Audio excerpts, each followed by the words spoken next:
Hey guys, welcome to 8.20. Today we're going to talk about lateral surface area, but we're actually going to focus on prisms today. So your objective is that students will be able to apply a formula to find the lateral area of prisms. Now when we talk about prism, we can talk about rectangular prism, triangular prism, different type of prisms. So just going back to the definition of a lateral surface area. Lateral surface area is the total area of a three-dimensional object, not including the bases. So here's an example of lateral surface area with a picture of a rectangular prism, which is like a box, and we're not including the top and bottom, and a triangular prism where we're not including the two triangular pieces. I'm going to do an example with one of each, and you're going to copy those into your notebook. Unfortunately, there is no direct formula to use. You have to look at the picture and then internalize and take it step by step. And then we're going to complete a worksheet.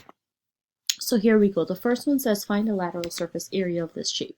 So when you're looking at this shape, remember lateral means we're not including the top piece here and the bottom piece.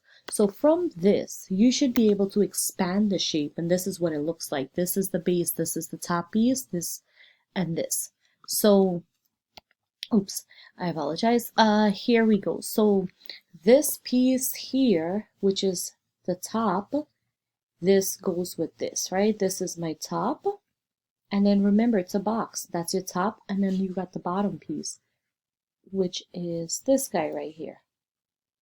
And these with lateral area, we're not including that. So when we look at the lateral area, we're talking about this face right here, which is 6 times 3. Remember, it's a box, so you have one in the front, one in the back. So you got 2 times 6 times 3. And then we also have this side here, which is 5 times 6. And then there would be one in the front, one in the back.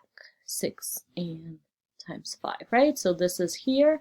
If they have one on this right side, there will be one on that left side. The reason why this is 6 is because it's a rectangular shape.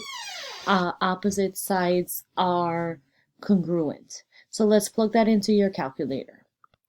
So from this, we should have gotten, when you plug it in the calculator, 96.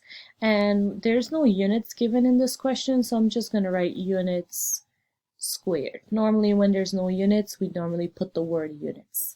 So that would be the surface area for a rectangular prism. Again, we're only looking at everything like kind of around it, not the top and the bottom.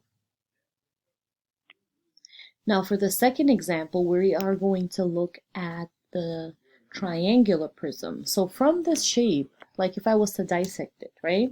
This is what it will look like. And I like that I'm able to color code it for you. So I'm excluding, these are your base, the triangular piece. This is the base. So we're not included 2 red pieces. So we're going to just look at the green, the purple, and the blue. So the green is going to be made up of 3 times 6. Now where's 6 coming from? All these sides are 6. Then we have the red piece, which is 5 times 6. We have the blue piece, which is 4 times 6. And then just straightforward, plug everything into your calculator. You should have gotten 72, and here we're giving meter, so meters squared.